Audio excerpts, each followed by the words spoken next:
Hey guys, I wanted to get another video up here. I apologize for not being around for a week or so. More or less, a lot of times, when I get in my head about making a video, it starts to be, too complex, and then I end up not getting it done. So some things we'll get back to. We'll work around and try to continue to just put content up here. And I got a lot to get to, so it's fine. We'll work around. It doesn't really need to go in any kind of order. So last I left off, we were talking chickens. We're out here with my chickens again, and you can see over here the girls are happily dust bathing.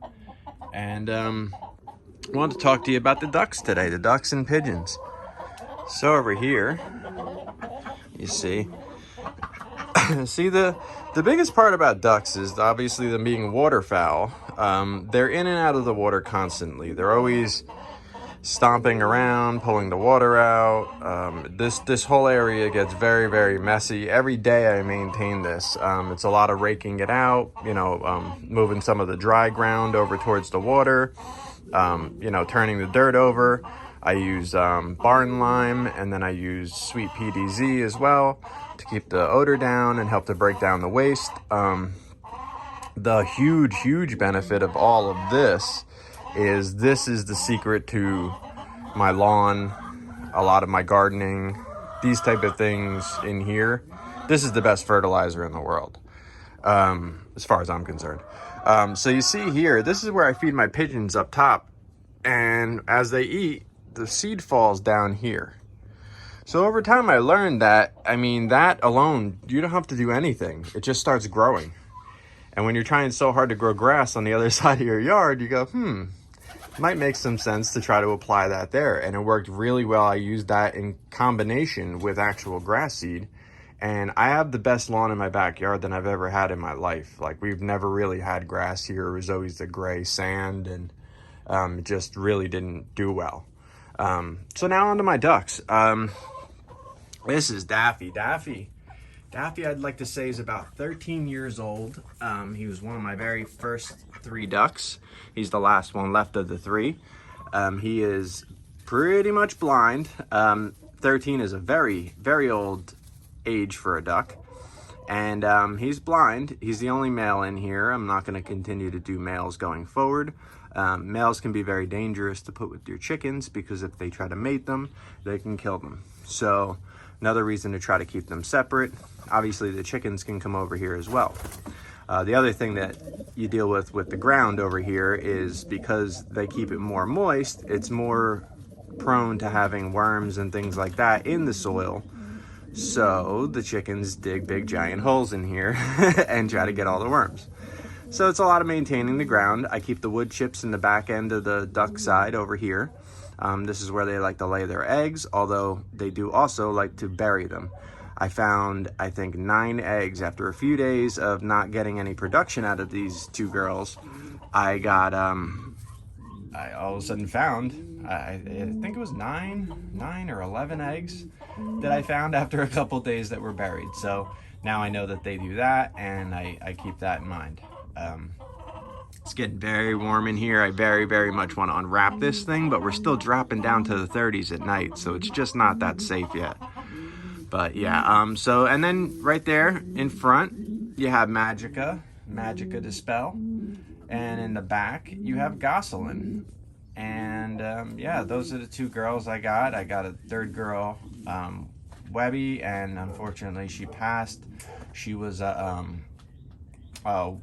well, I have a Welsh Harlequin in the back. That's Gosselin.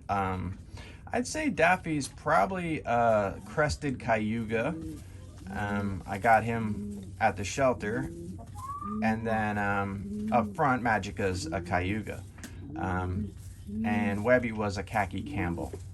So she was a very, very pretty bird, but we had the necropsy done after she passed, and they said that she was just not a healthy bird. Like, she had been sick for a while, and there was nothing that we did or anything. She just had, bad stuff going on internally, and she hid it very well until the end, and it was too late, So, and the things that were going on with her wasn't something that was going to be fixed. It was like a genetic, So very sad, but yeah. So I got my girls and my Daffy in here, and Up here is my pigeons. These are their pigeon boxes, but they can fly everywhere throughout this pen. You know, they have a decent little space. This is my girl Tyson.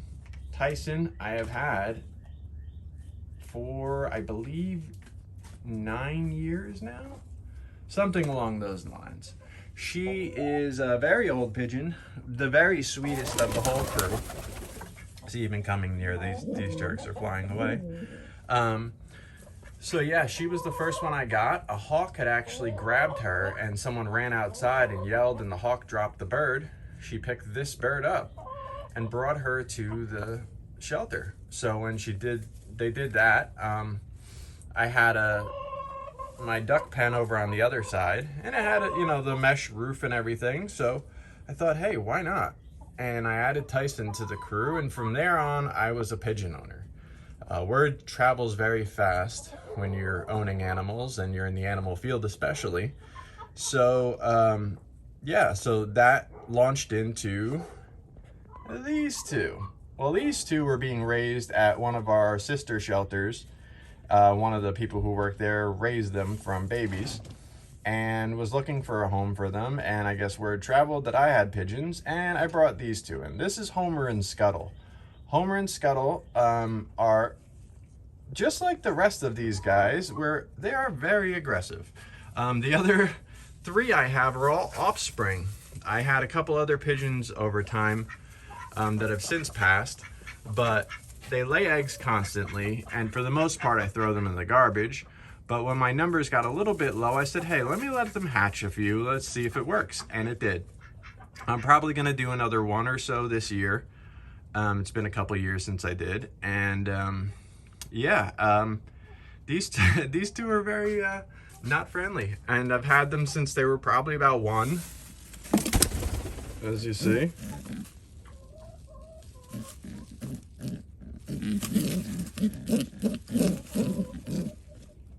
Yeah, so that's fun.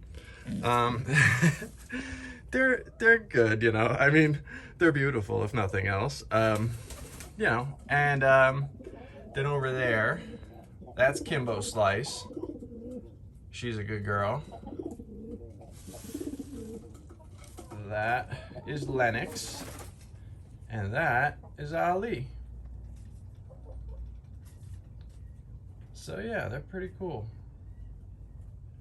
I like them. I like having, you know, multiple different types of birds in here, and they're pretty easy to maintain. They like their little pigeon boxes over there, and they're all super food driven, and they go very well with the other birds. I've never had any issues between any of them, so it's pretty good. Ali, he's a beautiful boy.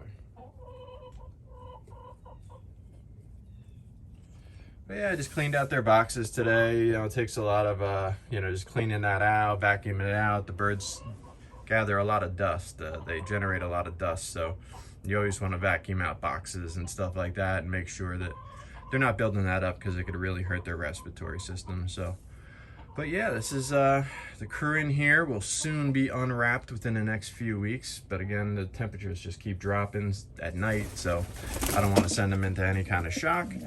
And yeah, we'll be in here rocking and see a lot more of these guys as the season goes. And talk some more about cats very soon. But yeah, here's the ducks.